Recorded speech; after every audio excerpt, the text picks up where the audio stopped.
क्या 2025 में भारत जल जाएगा और क्या सच में एक ऐसा टाइम होता है जब दिमाग का इस्तेमाल करने से सक्सेस पक्की हो जाती है। साथ ही आज आप खुद की एक ऐसी सुपर पावर के बारे में जानने वाले हैं जिससे आप किसी के भी दिमाग को आसानी से पढ़ सकते हैं। तो गाइस, अगर आप ये सब कुछ जानना चाहते हैं तो इस वीडियो को लास्ट सेकंड तक जरूर देखिएगा, क्योंकि आज आपको कुछ ऐसा पता लगेगा जो शायद आपकी पूरी ही जिंदगी को एक ही झटके में बदल देगा। Fact number 9। गाइस, जरा इस इमेज को देखिए। ये इमेज हमारी गैलेक्सी की इमेज है जिसमें आपको हजारों लाखों स्टार्स, प्लैनेट, एस्ट्रॉइड्स और ना जाने कितनी ही चीजें देखने को मिल रही होंगी। और ऐसा होना भी चाहिए क्योंकि हमारी बेसिक साइंस हमें यही सिखाती है, राइट? तो अब जरा इस इमेज को देखिए। अब देखो, मैं पहले ही क्लियर कर दूं, ये कोई एडिटेड इमेज नहीं, ये रियल स्पेस की एक ऐसी जगह है जहां पर कुछ भी नहीं है, ना कोई प्लेनेट, ना कोई स्टार, ना कोई एस्ट्रॉइड और ना ही कोई गैलेक्सी का पार्ट।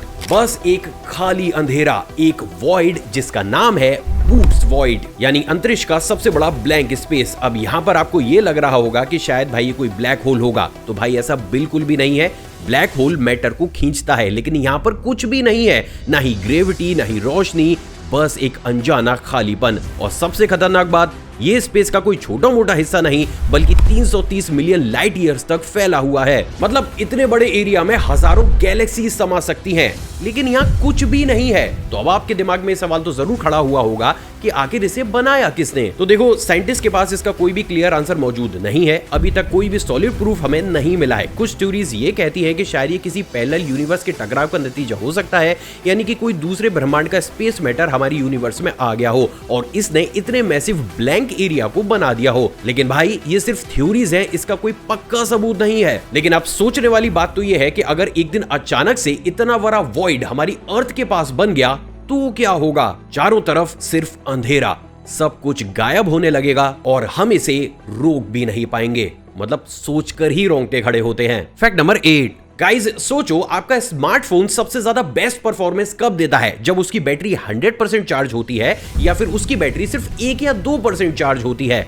अब इसी क्वेश्चन को अपने दिमाग के ऊपर लगाओ। अगर आपको सुपर क्रिएटिव, सक्सेसफुल और शार्प माइंडेड बनना है तो आप अपने दिमाग का इस्तेमाल कब करोगे? जब वो फुली चार्ज होगा या जब वो सुस्त और थका हुआ होगा? अब ट्विस्ट सुनिए, 80% लोग इस सिंपल से लॉजिक को नहीं समझते, लेकिन हमारे ऋषि मुनि से लेकर हमारे मॉडर्न साइंस भी भाई सीक्रेट को आसानी से जानती है। असल में हमारे शरीर में एक इंटरनल बायोलॉजिकल क्लॉक होती है जो किसी घड़ी पर डिपेंड नहीं करती। मतलब आप चाहे रात में 12 बजे उठते हो या फिर सुबह 10 बजे, आपका दिमाग सुबह 4 बजे अपनी पीक एक्टिविटी पर होता है। और यही वो वजह है कि दुनिया के सबसे तेज दिमाग वाले लोग सुबह जल्दी उठने की आदत डालते हैं। पर ये काम कैसे करता है? तो देखो, सुबह 4 बजे हमारा दिमाग अल्फा ब्रेन वेव स्टेट में चला जाता है। ये एक तरीके का डीप फोकस मोड होता है और इस समय आप सबसे ज्यादा क्रिएटिव, शार्प और प्रोडक्टिव बन जाते हो। साथ ही पूरी रात हमारा दिमाग अपने टॉक्सिन्स को साफ करता है और सुबह 4 बजे वो एकदम से ही फ्रेश मोड में आ जाता है। और देखो, यही वो वजह है जिसकी वजह से इस वक्त हमारी लर्निंग कैपेसिटी 2 गुना हो जाती है और हमें कोई भी चीज आसानी से याद हो जाती है। इसके साथ ही हमारे दिमाग में कॉर्टिसोल नाम का हार्मोन भी रिलीज होता है जो कि हमें हाई अलर्ट मोड में डाल देता है, जिससे ब्रेन की problem solving ability, logical thinking और मेमोरी बूस्ट हो जाती है। और यही वो कारण है कि सुबह 4 बजे उठकर काम करने वाले लोग जल्दी सक्सेस पा लेते हैं। तो अब सबसे बड़ा सवाल तो ये खड़ा होता है कि क्या आप अपनी सुपर पावर का इस्तेमाल करेंगे या फिर नहीं? क्योंकि अगर आप सुबह 4 बजे सोते रहते हो तो आपका दिमाग हाई फोकस मोड से वापस नॉर्मल स्टेट में चला जाता है। लेकिन अगर आप 4 बजे उठ जाते हो तो ये पूरी ही एनर्जी आपको 10 गुना ज्यादा शार्प बना सकती है। और इंटरेस्टिंग बात पता है क्या है? कि जो स्टीव जॉब्स हैं या फिर इलॉन मस्क जैसे दुनिया के टॉप लीडर्स हैं ना भाई, वो इस सीक्रेट को फॉलो बहुत समय से करते हुए आ रहे हैं। तो अब ये आपके ऊपर है कि क्या आप इस सुपर पावर का इस्तेमाल करोगे या फिर स्नूज के बटन को दबाकर इस मौके को खो देंगे। Fact number 7। गाइज, सोचिए कि अगर आपको इस पूरी ही यूनिवर्स की सबसे रेयर चीज ढूंढनी हो तो आपके दिमाग में सबसे पहले आएगा गोल्ड, सिल्वर, डायमंड, राइट? लेकिन ट्विस्ट सुनिए, असल में इस पूरे ब्रह्मांड की सबसे रेयर और अनोखी चीज है वुड। हाँ भाई साहब, वही लकड़ी जो कि आपके घर के टेबल कुर्सी में लगी हुई होती है या फिर नॉर्मल पेड़ों पर मिल जाती है। अब आपके दिमाग में ब्लास्टिंग क्वेश्चन तो जरूर खड़ा हुआ होगा कि भाई वुड इतनी ज्यादा रेयर कैसे होती है? ये तो हर जगह ही हमें देखने को मिल जाती है। तो चलिए आज आपको मैं स्पेस से लेकर साइंस तक की एक बड़ी हकीकत बताता हूँ। एक्चुअली में देखो, गोल्ड और डायमंड इतने ज्यादा रेयर नहीं है, क्योंकि देखो हमारी अर्थ पर गोल्ड, प्लेटिनम और डायमंड की बहुत कीमत है, ये मैं मानता हूँ। लेकिन स्पेस में ना ये चीजें भाई बहुत ज्यादा आम है। क्योंकि 55 कैंसिरी ई नाम का एक ऐसा एक्सोप्लैनेट भी मौजूद है जो कि गोल्ड और प्लेटिनम से ही भरा हुआ है। और तो और यूरेनस और नेपच्यून जैसे ग्रहों पर तो भाई डायमंड की बारिश होती है। एंड जस्ट इन केस अगर आपको ये लग रहा है कि भाई पानी काफी ज्यादा रेयर है, तो मैं आपको बता दूं कि यूरोपा, जिसको कि जुपिटर का मून भी कहा जाता है, भाई प्रैक्टिकली उसके ऊपर इतना ज्यादा पानी मौजूद है कि अगर उस पानी को अब अर्थ पर लेकर आओगे ना, तो हमारे इन ओशियन में भी वो पानी समा नहीं सकता। लेकिन असली गेम स्टार्ट होता है वुड से, क्योंकि वुड भाई साहब कहीं पर भी नहीं मिलती है। क्योंकि देखो, वुड को ग्रो होने के लिए एक सर्टेन एनवायरमेंटल कंडीशन की जरूरत होती है, जो सिर्फ और सिर्फ उसे अभी हमारे प्लेनेट अर्थ पर ही मिल रही है। So on a bigger picture, बात अगर यूनिवर्स की सबसे रेयर चीज की जाए तो भाई वो वुड ही होगी, जो हमें हमारा प्लेनेट फ्री ऑफ कॉस्ट देता है। बट अनफॉर्चुनेटली हम डेली बेसिस पर भाई उसे काट कर डाल देते हैं। सच में शेमफुल। फैक्ट नंबर 6, अगर मैं आपसे ये पूछूं कि क्रिस गेल कहां से बिलोंग करते हैं, तो आप में से 99% लोग बोलेंगे वेस्ट इंडीज। लेकिन सबसे बड़ा ट्विस्ट तो ये है दोस्तों कि इस दुनिया में वेस्ट इंडीज नाम की कोई भी कंट्री एग्जिस्ट तक नहीं करती। एक्चुअली में देखो, वेस्ट इंडीज असल में कोई कंट्री नहीं बल्कि 13 अलग अलग देशों का ग्रुप है, जिसमें क्रिस गेल एक्चुअली में जमैका से बिलोंग करते हैं, जबकि Brian Lara Trinidad and Tobago से। बट एक और ट्विस्ट वाली बात बताऊं, प्रैक्टिकली वेस्ट इंडीज को वेस्ट इंडीज वहां की गवर्नमेंट या फिर सिचुएशन की वजह से नहीं, बल्कि हमारे देश भारत की वजह से बोला जाता है। असल में जब साल 1492 में क्रिस्टोफर कोलंबस नए रास्तों की तलाश में थे, तो उन्होंने इंडिया पहुंचने का एक शॉर्टकट ढूंढना चाहा, लेकिन उनसे ये बड़ी गलती हो गई कि भैया वो इंडिया की बजाय सीधा कैरिबियन आइलैंड पर पहुंच गए। और वहां पहुंचकर उन्हें ये लगा कि प्रैक्टिकली वो कहीं और नहीं बल्कि इंडिया में ही है, और उन्होंने उस समय वेस्ट इंडीज का नाम रखा इंडीज, जो कि इंडिया को रिप्रेजेंट करता था। लेकिन बाद में जब कोलंबस को यह समझ में आया कि भैया उन्होंने बहुत बड़ा ब्लंडर कर दिया है और ये जो रीजन था ये वेस्ट हेमिस्फीयर में मौजूद था, तो बाद में वहां के नाम को इंडीज से बदलकर वेस्ट इंडीज कर दिया गया। तो टेक्निकली वेस्ट इंडीज का नाम एक गलती की वजह से पड़ा है, और वो गलती शुरू हुई है हमारे देश भारत के नाम से। फैक्ट नंबर 5, दोस्तों जरा सोचिए कि एक दिन आप सोकर उठते हैं और जैसे ही अपने चेहरे को मिरर में देखते हैं, आपको ये पता चलता है कि रातों ही रात आपके सर के सारे ही बाल गायब हो चुके हैं। सोचने में ही डरावना लग रहा है ना? लेकिन क्या आपको पता है कि महाराष्ट्र के बुलढाणा जिले में कई गांवों में ये डरावना सपना लोगों की हकीकत बन चुका है। जी हाँ दोस्तों, इस इलाके के कई लोग रातों ही रात पूरे तरीके से गंजे हो चुके हैं। अब देखो गाइस, जब ये चीज इनिशियल स्टेज पे थी तो लोगों को लगा कि इसके पीछे ना कोई बीमारी या फिर इन्फेक्शन होगा, बट जब इसके ऊपर प्रॉपर इन्वेस्टिगेशन की गई तो सच सुनकर भाई साहब आपके भी रोंगटे खड़े हो जाएंगे। दरअसल महाराष्ट्र सरकार ने हरियाणा और पंजाब से जो गेहूं मंगवाकर इन गांवों में बांटा था, उसमें सेलेनियम केमिकल की क्वांटिटी 600 गुना ज्यादा पाई गई। अब देखो, नॉर्मल केसेस में अगर ये सेलेनियम की क्वांटिटी हमारी बॉडी में काफी कम पहुंचती है ना, तो इससे कुछ खासा फर्क हमें नहीं पड़ता है। लेकिन जैसे ही इसकी ज्यादा क्वांटिटी हमारी बॉडी के अंदर पहुंचती है, ये हमारे नर्वस सिस्टम को पूरे ही तरीके से एक्टिवेट कर देता है, जिसकी वजह से हमारी बॉडी जो है वो पैनिक मोड में चली जाती है और रिजल्ट बाल झड़ने लगते हैं, वो भी बहुत तेजी के साथ। और देखो, इस केस में सिर्फ बाल ही नहीं बल्कि स्किन के ऊपर भी ना बहुत अजीब सी एलर्जी होती है। अब ये सुनने के बाद अगर आपको लग रहा है कि कहानी यही थम चुकी है, तो जरा रुक जाइए, क्योंकि असली ट्विस्ट तो भी बाकी है। एक्चुअली में जब इन गांवों के पानी की टेस्टिंग की गई तो उसमें नाइट्रेट की क्वांटिटी भी काफी ज्यादा पाई गई, यानी कि जिस पानी को ये लोग पी रहे थे वो पानी पीने के लायक तो भाई साहब बिल्कुल भी नहीं था। और यही वो दो मेजर कंबाइंड रीजंस बने हैं जिसकी वजह से इस इलाके के लोग अचानक से गंजे होते हुए चले जा रहे हैं। अब सबसे हैरान करने वाली बात तो ये है दोस्तों कि इतनी बड़ी खबर होने के बावजूद भी हमारी जो मेन स्ट्रीम मीडिया है ये इस चीज को कवर ही नहीं कर रही। शायद उन्हें ये चीज इतनी इंटरेस्टिंग लग ही नहीं रही है। लेकिन दोस्तों, ये सिर्फ एक इलाके की ही समस्या नहीं है, ये हम सभी के लिए एक वेकअप कॉल है और हमें ये समझने की जरूरत है कि हमारे खाने पीने की चीजों में मिलावट और केमिकल्स की क्वांटिटी कितनी खतरनाक हो सकती है। तो गाइज, इस वीडियो को अब दबा के शेयर करो ताकि ज्यादा से ज्यादा लोग इस सच्चाई के बारे में जान सकें, क्योंकि देखो, अगर हमने ये चीज ज्यादा लोगों तक नहीं फैलाई तो हो सकता है कल को ये प्रॉब्लम हमारे दरवाजे पर भी नॉक कर दे। फैक्ट नंबर 4, गाइज, इस दुनिया में जितनी भी मूवीज बनती हैं उन्हें सिर्फ एंटरटेनिंग पर्पस से बनाया जाता है, लेकिन क्या आपको पता है कि इस दुनिया में एक ऐसी मूवी भी मौजूद है जिसे एंटरटेनिंग पर्पस की बजाय उसके श्रापित होने से ज्यादा जाना जाता है। एक्चुअली गाइज, मैं बात कर रहा हूं साल 1973 में रिलीज हुई हॉरर मूवी द एक्सोर्सिस्ट की, जो कि एक ऐसी मूवी है जिसमें ना सिर्फ शूटिंग के दौरान बहुत सी अजीबोगरीब चीजें हुई, बल्कि जब भी इस मूवी को थिएटर में या फिर नॉर्मल घरों में भी चलाया गया तब भी लोगों को इसके श्रापित होने का एहसास हुआ है। पर क्यों? एक्चुअली गाइज, ये मूवी एक रियल एक्सोर्सिज्म यानी कि भूत को भगाने के रिचुअल पर आधारित थी, जिसको कि एक 14 साल के लड़के के ऊपर सच्ची घटना से लिया गया था, जिसे कि साल 1949 में एक चर्च के अंदर पादरियों ने इविल स्पिरिट से मुक्त करने की कोशिश की थी।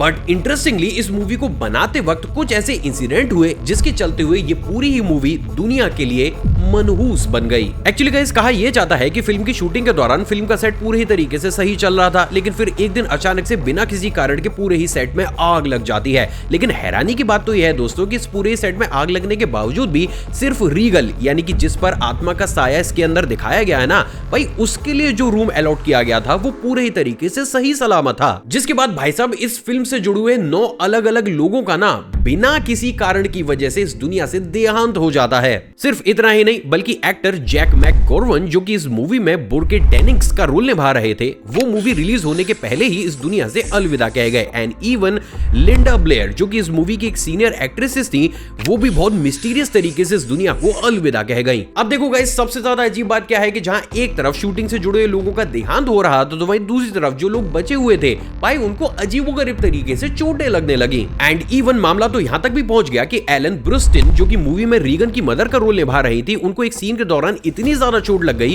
कि उन्हें पूरी मूवी ना भाई साहब पेन किलर खाकर कंप्लीट करनी पड़ी है। एंड इवन बाद में मेडिकली भी ये प्रूव हुआ कि उनकी ये इंजरी अब जिंदगी भर उनके साथ रहेगी। अब देखो गाइस ये तो बात हो गई शूटिंग की, लेकिन शूटिंग कंप्लीट होने के बाद जब इस मूवी को थिएटर में लॉन्च किया गया तो मेकर्स ने ये रियलाइज किया कि बहुत से लोग इस मूवी को देखने के बाद बेहोश हो रहे हैं, जबकि बहुत से लोगों को अलग अलग तरीके के बॉडी सिम्टम्स आ रहे थे। इवन एक टाइम तो ऐसा भी आया कि भैया जिस भी थिएटर में इस मूवी को चलाया जाता था उसके बाहर एक एम्बुलेंस को खड़ा करना पड़ता था। अब देखो गाइस जब ये चीजें हद से ज्यादा बढ़ने लगी तो यूके और बहुत सी कंट्रीज ने इस मूवी को श्रापित समझकर अपने यहाँ से पूरे ही तरीके से बैन भी कर दिया। एंड इवन आज भी ये माना जाता है कि अगर कोई भी इंसान इस मूवी को देखता है या फिर घर में भी प्ले करता है तो काफी हद तक उसके साथ अजीबोगरीब चीजें होना शुरू हो जाती हैं। अब देखो guys on a serious note practically तो भाई ये कोई भी नहीं जानता है कि ऐसा होता ही है या नहीं होता है, लेकिन ये वो सारे ही सर्कमस्टेंसेस हैं जिसकी वजह से इस मूवी को पूरी दुनिया की सबसे ज्यादा श्रापित मूवी माना जाता है। फैक्ट नंबर 3 गाइज सोचो एक ऐसी दुनिया जहां पर इंसान काम ही नहीं करते, सिर्फ रोबोट ही काम करते हैं, ना ही उन्हें सैलरी देनी पड़ती है, ना ही लंच देना पड़ता है और ना ही छुट्टी।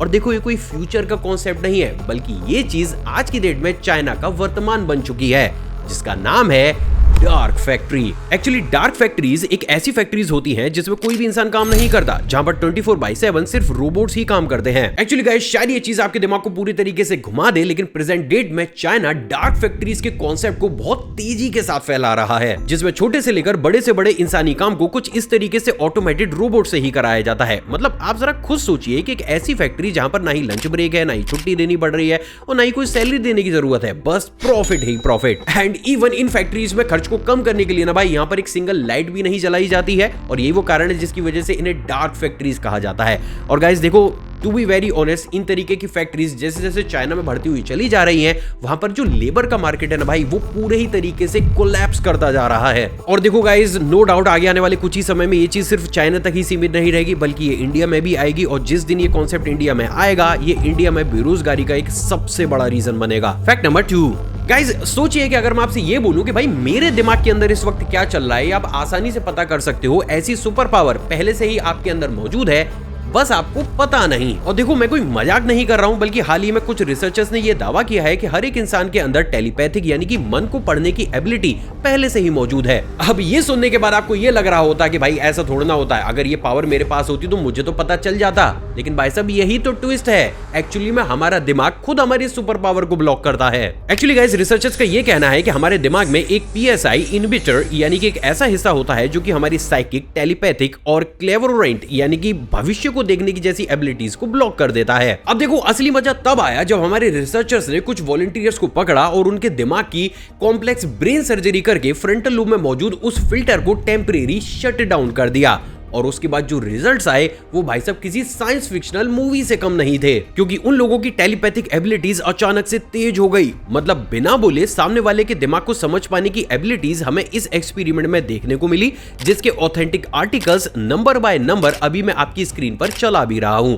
तो गाइज अब जरा सोचिए कि अगर ये पावर हम इंसानों के अंदर पहले से ही मौजूद है और फ्यूचर में साइंटिस्ट इस PSI इनहिबिटर को पूरी तरीके से बंद करने का कोई तरीका निकाल ले, तो क्या ये दुनिया ठीक वैसे ही चलेगी जैसे अभी तक चल रही है? क्योंकि भाई दिमाग की सोच को कंट्रोल कर पाना नेक्स्ट टू इम्पॉसिबल है, और अगर ये सोच पूरी दुनिया के साथ शेयर होने लगे तो शायद हर एक इंसान का रहना ही मुश्किल हो जाएगा, और सबसे पहले तो मेरे दोस्तों को ही देश निकाला मिल जाएगा। फैक्ट नंबर 1, क्या 2025 में भारत जल जाएगा? एक्चुअली गाइस ये चीज मैं सिर्फ इसलिए बोल रहा हूं क्योंकि अगर आप वर्ल्ड न्यूज को जरा सा भी फॉलो करते होंगे तो आपको ये बात बखूबी पता होगी कि कैसे आज से कुछ टाइम पहले हॉलीवुड की सड़कें जल रही थी। सिर्फ इतना ही नहीं बल्कि साउथ अमेरिका का लगभग 25% अमेज़न जंगल जलकर राख बन चुका था। और देखो ये चीज जब यूएसए में हो रही थी ना, तो इसी के ही बीच हमारे देश भारत के भी इंडियन मेट्रोलॉजिकल डिपार्टमेंट ने ऑफिशियली एक रिपोर्ट को जारी किया, जिसमें उन्होंने ये बताया कि इस साल भारत पर गर्मी का एक बहुत बड़ा खतरा मंडरा रहा है। लेकिन देखो गाइस, अगर आप थोड़ा सा भी कॉन्शियस होकर इस चीज के बारे में सोचोगे तो आपको ये बात बखूबी समझ में आएगी कि जो हीट वेव्स हो गई या फिर एक्सट्रीम हीट हो गई,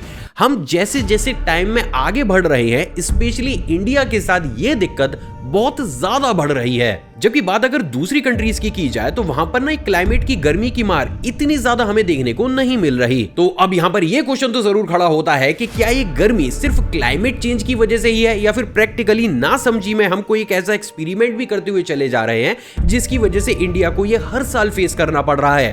तो चलिए गाइस, स्टेप बाय स्टेप इस पूरे ही कॉन्सेप्ट को आज डिकोड कर डालते हैं। Chapter number 1, the Enzo cycle. Actually guys, Enzo cycle एक ऐसा सीक्रेट साइकिल होता है जो कि ना सिर्फ क्लाइमेट को चेंज करता है बल्कि वो ये भी डिसाइड करता है कि किस कंट्री में कितनी गर्मी बढ़ेगी और कितनी ठंड। असल में देखो, ये जो साइकिल होता है ना, ये बेसिकली 3 फेजेस से मिलकर बनता है। Number 1 El Nino, second neutral phase और थर्ड ला नीना फेज। अब देखो गाइस, सबसे पहले तो आप ये समझो कि ये जो एंसो साइकिल होता है ना, ये हमारे पैसिफिक ओशियन के पानी के टेम्परेचर के ऊपर डिपेंड होकर ये डिसाइड करता है कि किस टाइम पर ला नीना पड़ेगा, कब न्यूट्रल फेज बनेगा और कब एल नीनो वाला फेज आएगा। अब क्योंकि पैसिफिक ओशन हमारी अर्थ का 3rd हिस्सा है, इसलिए अगर वहां पर ला नीना बनता है तो वो इंडिया में थोड़ा सा ठंडा मौसम लेकर आता है और ज्यादा बारिश, जबकि जब एल नीनो बनता है तो वो लेकर आता है इंडिया में एक्सट्रीम वाली गर्मी। अब स्ट्रेंज बात यह है दोस्तों कि भले ही वो एल नीनो हो या फिर ला नीना हो, प्रैक्टिकली ना ये सिर्फ 1 साल के लिए ही बनते हैं और हमारे क्लाइमेट को चेंज करते हैं। लेकिन अभी तक इतिहास में 4 बार ऐसा रेयर फिनोमेना भी जनरेट हुआ है जिसमें ला नीना 3 साल तक लगातार बना है, जिससे साइंटिफिक लैंग्वेज में ट्रिपल डिप ला नीना कहा जाता है। अब देखो गाइस, सबसे ज्यादा इंटरेस्टिंग बात यह है कि इतिहास में जब जब भी ऐसा हुआ है उसके 1 साल के बाद पूरी दुनिया का जो एवरेज टेम्परेचर है ना भाई, वो 1.5 डिग्री सेल्सियस इंक्रीज हुआ है। अब क्योंकि देखो, इतिहास का वो चौथा ट्रिपल डिप ला नीना साल 2023 में बना था, तो साल 2025 परफेक्टली अलाइन होता है एक्सट्रीम गर्मी के लिए, और ये वो सबसे बड़ा कारण भी है जिसके चलते हुए इस साल हमारे बड़े बड़े रिसर्चर्स क्लियरली बोल रहे हैं कि भाई जो ये हीट वेव्स होगी या फिर जो गर्मी होगी ना, वो इस साल इंडिया में पीक पर जाएगी। तो देखो गाइस, यहाँ तक का पूरा सिनेरियो तो डिपेंड करता है नेचर के ऊपर, लेकिन अब जरा उस पहलू पर भी नजर डालते हैं जिसके बारे में किसी भी देश की गवर्नमेंट खुलकर ग्लोबली डिस्कस नहीं करती, और वो है जियो इंजीनियरिंग। एक्चुअली गाइस, अगर आप थोड़ा सा भी न्यूज को पढ़ते होंगे तो आपको ये बात बखूबी पता होगी कि रिसेंट टाइम में बहुत सी कंट्रीज क्लाउड सीडिंग की वजह से बारिश को कंट्रोल करने का ट्राई कर रही हैं, और ये वो सबसे बड़ा रीजन भी है जिसके चलते हुए दुबई, जहां पर भाई साहब ढंग से बारिश भी नहीं होती थी, पिछले कुछ सालों में हमें टाइम टू टाइम बाढ़ भी देखने को मिली है। अब देखो गाइस, जनरली अगर किसी भी एरिया में क्लाउड सीडिंग कराकर ज्यादा बारिश कराई जाती है तो उस एरिया का जो एवरेज टेम्परेचर होता है वो नॉर्मल से काफी ज्यादा ठंडा हो जाता है, क्योंकि प्रैक्टिकली उस एरिया में जितनी भी गर्मी होती है वो उस एरिया को छोड़कर बाहर दूसरे एरियाज की तरफ स्प्रेड आउट कर जाती है। अब इसका मतलब ये है कि इस दुनिया में जितनी भी ऐसी कंट्रीज हैं जो कि नेचर के साथ खिलवाड़ करके आर्टिफिशियल तरीके से अपने कंट्रीज के टेम्परेचर को कम कर रही हैं, उन सभी देशों की गर्मी स्प्रेड होकर एटमॉस्फेयर में फैल रही है। अब देखो, बात अगर इंडिया की जाए तो इंडिया में इन तरीके के एक्सपेरिमेंट्स ज्यादा कंडक्ट नहीं किए जाते, एंड इवन ये जो क्लाउड सीडिंग वाला प्रोसेस है ना भाई, ये भी हम इंडिया के अंदर बहुत बड़े स्केल में कंडक्ट बिल्कुल भी नहीं करते, और ये वो सबसे बड़ा रीजन भी है जिसके चलते हुए उन एरियाज की गर्मी भी भारत के क्लाइमेट को हर साल ड्रेस्टिकली गर्म कर रही है। यानी कि हर साल इंडिया में जब भी आप हीट वेव्स को झेलते हो या फिर गर्मी को ज्यादा महसूस करते हो तो उनमें से कुछ परसेंटेज गर्मी भाई नेचर हमें नहीं देती, वो कंट्रीज हमें देती हैं जो कि क्लाउड सीडिंग करके खुद को ठंडा कर रही होती हैं। तो अब लास्ट में आपके दिमाग में ये क्वेश्चन तो जरूर आया होगा कि भाई चलो, हम नेचर को कंट्रोल नहीं कर सकते, हम ग्लोबल वार्मिंग को भी कंट्रोल नहीं कर सकते, but to be very honest हम जियो इंजीनियरिंग को तो कंट्रोल कर सकते हैं ना। तो देखो गाइस, ऑनेस्टली अभी तक इसके ऊपर कोई भी ग्लोबल ट्रीटी नहीं की गई है, और जहां तक मेरा एनालिसिस कहता है भाई, इसके ऊपर आसानी से अभी ट्रीटी होगी भी नहीं, क्योंकि देखो, अगर किसी भी देश में एक्सट्रीम गर्मी पड़ती है तो बहुत सी ऐसी इंडस्ट्रीज वहां पर मौजूद होती है जो कि उस गर्मी से ही बचाने के लिए अरबों खरबों रुपए का भाई उसी कंट्री के अंदर बिजनेस कर डालती हैं, और वो कंपनियां कहां से बिलोंग करती हैं? उन कंट्रीज से जो कि प्रैक्टिकली जियो इंजीनियरिंग करके अपने आगे टेम्परेचर को ठंडा कर रही हैं। तो देखो ऑन अ बिगर पिक्चर ये जो बिजनेस है ना भाई, ये एक ऐसा धीरे धीरे ग्लोबल बिजनेस बनता हुआ चला जा रहा है जो नो डाउट आगे आने वाले कुछ ही समय में ऑलमोस्ट उन सभी कंट्रीज को अपनी चपेट में लेगा जो क्लाउड सीडिंग को सपोर्ट नहीं करती। तो देखो गाइज, इन द लास्ट जो चीज एज एन इंडिविजुअल हम कर सकते हैं वो ये है कि भाई हम पानी को वेस्ट ना करें और एक्सट्रीम समर के लिए खुद को प्रिपेयर कर लें। सो फाइनली अब आप भारत में ज्यादा गर्मी पड़ने के नेचुरल और आर्टिफिशियल दोनों ही रीजंस के बारे में जानते हैं। आई होप गाइज अगर आपने वीडियो यहाँ तक देखी है तो आपको ये वीडियो पसंद आई होगी। इस वीडियो को लाइक कीजिएगा। मैं मिलता हूं एक और फ्रेश कमाल एपिसोड में। आप चाहें तो नीचे कमेंट सेक्शन में कमेंट करके मुझसे इंटरेक्शन को भी बढ़ा सकते हैं। जय हिंद।